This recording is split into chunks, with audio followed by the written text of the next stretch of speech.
Assalamualaikum warahmatullahi wabarakatuh. Perkenalkan, nama saya Sheril Ayu Malyani dengan NIM 186111001. Jurusan Statistika, Fakultas Matematika dan Ilmu Pengetahuan Alam, Universitas Islam Indonesia. Pada kesempatan kali ini, saya akan menyampaikan sedikit materi tentang pandangan Islam terhadap statistika. Kita akan mengetahui bagaimana sih statistika menurut Islam. Akan ada 5 pokok bahasan. Yang pertama, integrasi Islam, kemudian pengertian statistika, pengertian Islam, statistika di dalam Al-Quran, dan yang terakhir, statistikawan menurut pandangan Islam.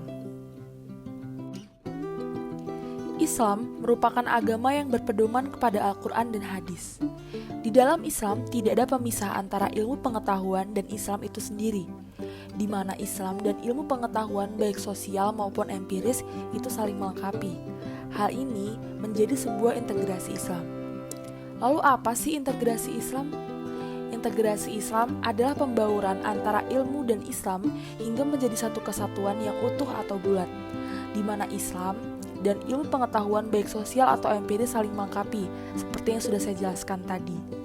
Hal tersebut merupakan spesialisasi ilmu yang berjalan secara kompetitif dan saling memberikan manfaat dalam semua aspek kehidupan manusia. Selanjutnya, karena kita akan membahas tentang pandangan Islam terhadap statistika, maka kita harus tahu apa itu statistika dan Islam itu sendiri. Statistika merupakan sebuah ilmu atau metode ilmiah yang mempelajari tentang bagaimana merencanakan, mengumpulkan, menganalisis, menginterpretasi, kemudian mempresentasikan hasil data yang diperoleh. Jadi, mulai dari merencanakan apa yang akan kita analisis, mengumpulkan datanya, menganalisis data hingga mencapai tujuan analisis, menginterpretasi hasil analisis yang diperoleh, kemudian mempresentasikannya kepada klien kita. Setelah kita mengetahui tentang statistika, kita harus mengetahui juga tentang pengertian Islam. Islam berarti kepasrahan atau ketundukan secara total kepada Allah Subhanahu wa Ta'ala. Orang yang beragama Islam berarti ia pasrah dan tunduk patuh terhadap ajaran-ajaran Islam. Seorang Muslim berarti juga harus mampu menyelamatkan diri sendiri, juga menyelamatkan orang lain. Tidak cukup selamat, tetapi juga menyelamatkan. Secara istilah, Islam adalah agama yang dibawa oleh Nabi Muhammad SAW untuk umat manusia agar dapat hidup bahagia di dunia dan di akhirat. Inti ajarannya tertera dalam rukun Islam, diantaranya adalah bersaksi bahwa tidak ada Tuhan selain Allah dan Nabi Muhammad adalah utusan Allah, mendirikan sholat, menunaikan zakat, berpuasa di bulan Ramadan, dan pergi haji bila mampu. Berikutnya kita akan membahas tentang statistik di dalam Al-Quran. Tahukah kita ternyata di dalam ayat-ayat Al-Quran terdapat statistik yang unik dan luar biasa yang bahkan kita tidak terfikirkan sebelumnya. Hal ini ditemukan oleh seorang cendekiawan muslim bernama Dr. Thoriq Al-Suwaidan. Penemuan tersebut antara lain adalah kata ad-dunya yang berarti dunia di dalam Al-Quran terdapat sebanyak 115 kali. Kata al-akhirah atau akhirat di dalam Al-Quran juga terdapat sebanyak 115 kali, di mana kita ketahui bahwa dunia dan akhirat adalah dua kata yang saling bertentangan. Kemudian ada al-hayat atau kehidupan, di dalam Al-Quran terdapat sebanyak 145 kali. Kata al-maut atau kematian, di dalam Al-Quran juga disebutkan sebanyak 145 kali, di mana kehidupan dan kematian adalah dua kata yang saling bertentangan.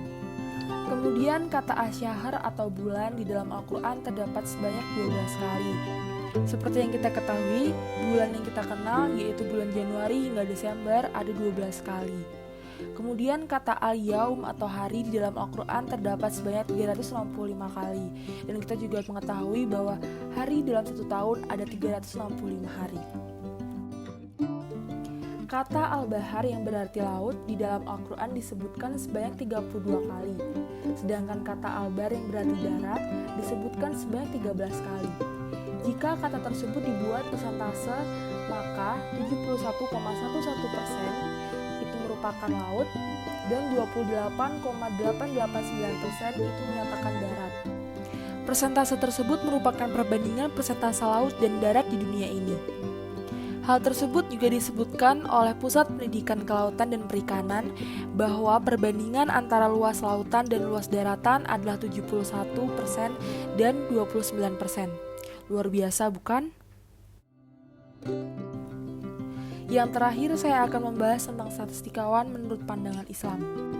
Sebagai seorang statistikawan, kita dituntut untuk bagaimana merencanakan, mengumpulkan, menganalisis, menginterpretasi, dan dalam pengambilan kesimpulan harus dilakukan dengan benar sehingga kesimpulan tersebut bisa dipertanggungjawabkan kebenarannya. Dalam ilmu statistika, agama menjadi pondasi utama di mana kebenaran pengambilan data tanpa ada data yang tidak sesuai atau manipulasi data merupakan tingkat kebohongan yang dapat merugikan orang lain. Padahal di agama Islam tidak dibenarkan untuk melakukan kebohongan apalagi sampai merugikan orang lain. Statistikawan menurut pandangan Islam seharusnya meniru sifat-sifat dari Rasul. Sifat yang pertama yaitu fatonah. Fatonah adalah cerdas, pandai atau pintar.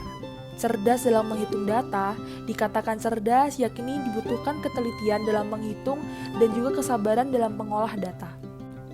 Kemudian sidik. Sidik berarti benar dalam perkataan dan perbuatan. Sebagai seorang statistikawan, dituntut untuk melakukan serangkaian penelitian dari awal hingga akhir, mulai dari pengambilan data, pengolahan data, sampai penetapan keputusan secara benar sehingga akan menghasilkan sebuah keputusan atau kesimpulan. Berikutnya adalah amanah. Amanah artinya percaya atau dapat dipercaya. Menyampaikan hasil yang diperoleh harus dengan benar agar tidak menimbulkan kerugian bagi pihak lain, sehingga para penyampai akan dapat dipercaya. Sifat yang terakhir adalah tablik. Tablik adalah menyampaikan wahyu atau risalah dari Allah Subhanahu wa Ta'ala kepada orang lain. Dalam statistika, penyampaian kesimpulan atau yang disebut dengan interpretasi harus disampaikan kepada masyarakat, khususnya bagi yang membutuhkan. Oke, semuanya kira-kira itu yang dapat saya sampaikan. Jika ada kesalahan kata, saya mohon maaf. Wassalamualaikum warahmatullahi wabarakatuh. Jangan lupa patuhi protokol kesehatan dan sehat-sehat semuanya. Bye!